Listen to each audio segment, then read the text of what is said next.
Blizzard's Overwatch is a frenetic and charming, class-based FPS that's looking to find a place in the otherwise grim and gritty world of competitive shooters, going toe-to-toe with the likes of Counter-Strike Global Offensive, Call of Duty, Halo, and the like.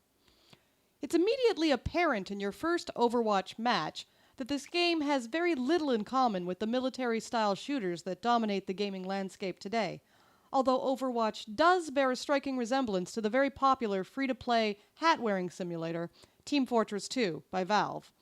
From the cartoonish landscape and characters, objective-based team gameplay, and varying specialized character roles, it's very easy to see where Overwatch owes the foundation of its creation. Considering these similarities, Overwatch's greatest strength lies in the diversity of its cast of playable characters.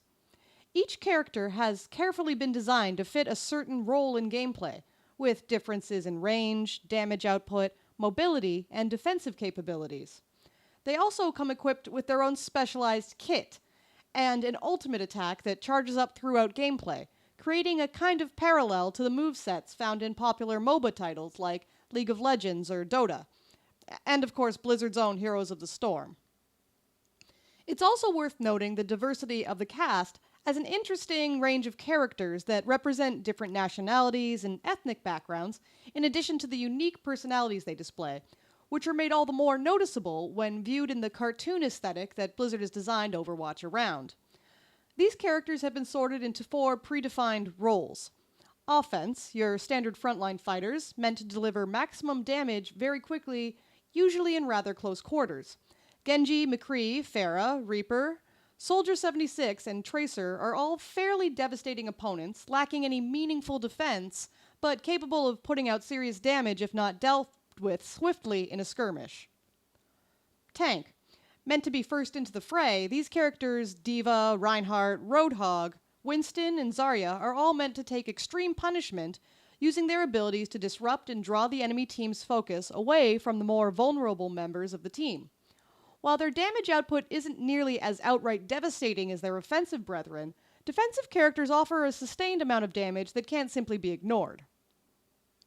Support. Taking their name from similarly named MOBA classes, these characters aren't generally found in the center of a skirmish, but use their abilities to bolster their allies or hinder their enemies. Mercy, Zenyatta, Symmetra, and Lucio endeavor to give their team the edge they need to snatch victory from defeat. While they lack any meaningful direct combat abilities and are relatively low in health and defense, their ability to sustain their hardier teammates makes their presence a constant threat in a skirmish. Defense. More of a class for specialist characters, the defense title is a bit of a strange misnomer for characters that aren't strictly defensive. These characters have a variety of different applications, from Hanzo and Widowmaker and their ability to deal high damage from afar, as snipers, to Bastion and Torsborn, who create menacing siege opportunities to mow down the opposition in key locations, and Mei or Junkrat, who specialize in diverting and isolating enemy combatants, working to disrupt the enemy team's composition and group tactics. The gameplay in Overwatch is vastly different from the realm of lightning-fast reflexes and quick-scope headshots, 420 no-scope, 360 blaze it, that dominate most traditional shooters. While action is certainly fast-paced and frenetic, there's a more tactical approach to a group skirmish or firefight, with preferential targets to focus on and how to most effectively utilize your team's skill set to negatively impact the opposing team and kill them. Again, the similarity to the MOBA formula is apparent and creates a much more cohesive and comprehensive feeling in battle, rewarding teamwork and cooperation rather than individual skill and quick shooting. The various game modes also endorse this idea of team-based skirmishing and deployment, with global objective-based maps like Payload and Point Control currently being the primary rotation of matches found in the beta. While mindlessly throwing your life away is never advisable, Overwatch is more likely to reward a team that works together rather than a player's kill-death ratio. This is not a game made for lone gun juggernauts to carry their team to victory, but rather a game meant to marry strategic thinking and specialized character roles into a truly cooperative setting. Overwatch is relatively quick to learn, while mastering each individual character's skill and playstyle takes a bit more effort in addition to a fair amount of trial and error. The game is fun to play, and it feels rewarding to use group tactics to gain the upper hand over your opponents. The colorful locales and characters add levity to what can often become frustrating and monotonous in other FPS games, and the ability to switch characters throughout a match and change your team composition adds a lot of variety to maps that would otherwise quickly become stale or boring. An interesting inclusion in Overwatch can be found in the post-match screen, where the game lets you vote on your fellow players' performance, highlighting not only offensive moments, but also healing, defense, and other essential contributions. The game also chooses a particular moment of the match that especially stands out. It's a nice way to reward individual players' skill in the midst of a very cooperative experience.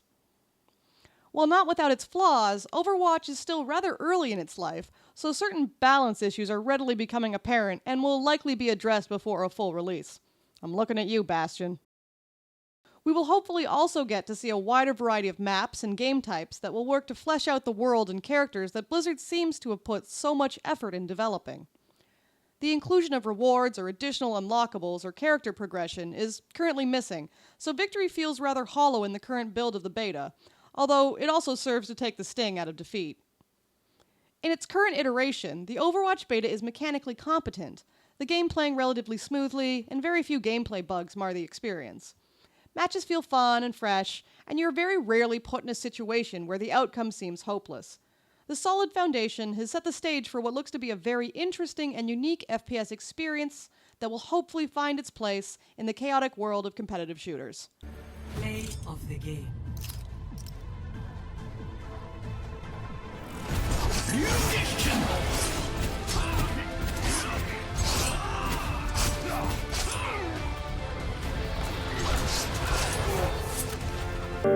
Maybe I'll be invited to play it for real sometime, but sadly, it was just for one weekend.